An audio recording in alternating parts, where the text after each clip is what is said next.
আসসালামু আলাইকুম। আজকের এই ভিডিওতে আমরা দেখব যে স্মার্ট অফিস ম্যানেজমেন্ট সিস্টেমের মাধ্যমে কিভাবে চালানের তথ্য এন্ট্রি দিতে হয়।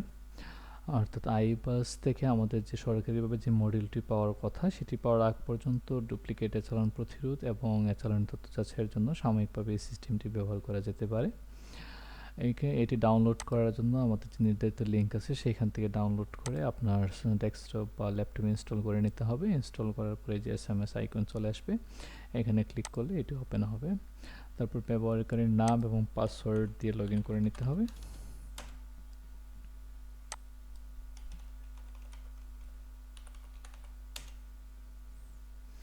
এখানে অনেকগুলো ফিচার্স আছে, তার মধ্যে আজকে আমরা দেখব যে চালানের তথ্যটা কীভাবে এন্ট্রি করতে হয়।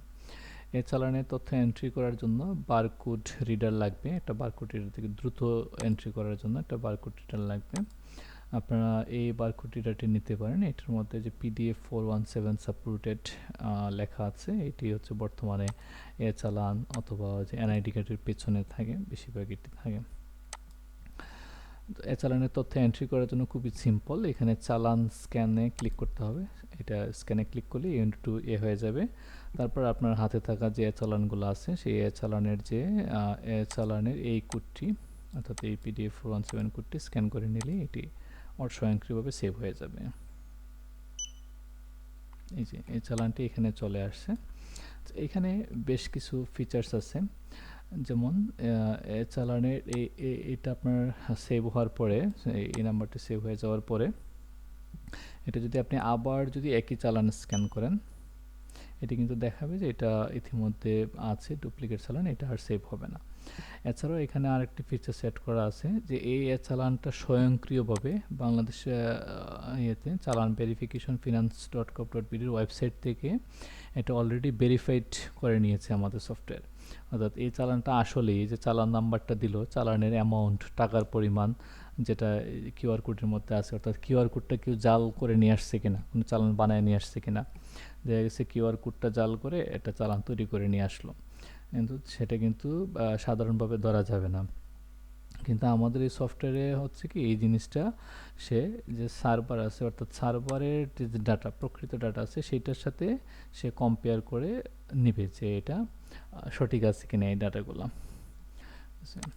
এটা আরও অনেকভাবে করা যায়, যেমন এই লিঙ্কে ক্লিক করে আপনি ওয়েবসাইট থেকেও সরাসরি চেক করতে পারবেন।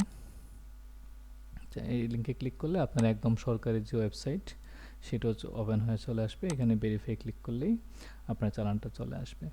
এই ওয়েবসাইটটা মাঝে মাঝে ডাউন থাকে, অর্থাৎ সার্ভারে এরর থাকে, যার কারণে এটা অনেক সময় লোড হয় না।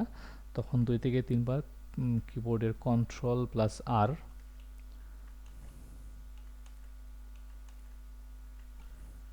এখন এরর দিচ্ছে, 2 থেকে 3 বার Ctrl+R প্রেস করলে অনেক সময় চলে আসে, অথবা অপেক্ষা করতে হবে এটার ভেরিফিকেশনের জন্য।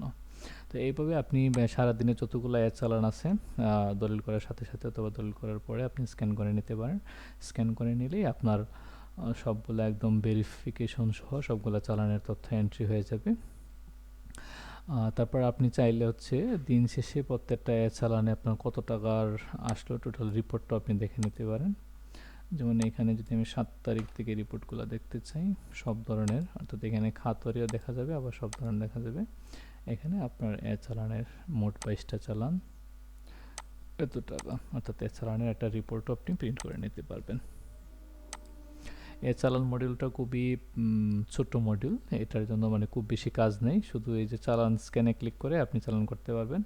আবার খাত ওয়াইজ এখানেও স্ক্যান করতে পারবেন। এখানে স্ক্যান করলে আরও কুইকলি আপনার ভেরিফিকেশনটা আরও কুইকলি আপনাকে দেখাবে। যেমন এখানে যদি আমি স্ক্যান করি, যে আপনার যাচাইকৃত ভেরিফাইড হয়ে গেছে, ঠিক আছে, আপনার উইন্ডোতে দেখা যাচ্ছে ভেরিফাইড হয়ে গেছে। তো এখানে স্ক্যান করার জন্য আপনার এই যে নিবন্ধন ফি, স্ট্যাম্প শুল্ক সিরিয়ালে যদি করতে পারেন ভালো, সিরিয়াল না করতে পারলেও সার্ভার হচ্ছে অটোমেটিক সার্ভার থেকে যখন পাবে, অর্থাৎ এই যে ফিনান্স চালানের ওয়েবসাইটে আছে 1442 দলের নিবন্ধন ফি, স্বয়ংক্রিয়ভাবে সফটওয়্যার এটাকে নিবন্ধন ফিতে নিয়ে যাবে আর কি। তো এই চালানটা যদি আবার আপনি একই চালান যদি আবার স্ক্যান করেন, এটা দেখাবে নিবন্ধন ফি সারিতে আছে। অথবা আমি যদি এইটাও সেভ দিই, এটাও কিন্তু ডুপ্লিকেট দেখাবে, কারণ অলরেডি আমরা এই চালানটা একবার কি এই চালানটা এই জায়গায় একবার স্ক্যান করা আছে। ঠিক আছে, আজকের জন্য এতটুকুই ছিল আমাদের চালান মডিউল। ভালো থাকবেন সবাই, ধন্যবাদ, আসসালামু আলাইকুম।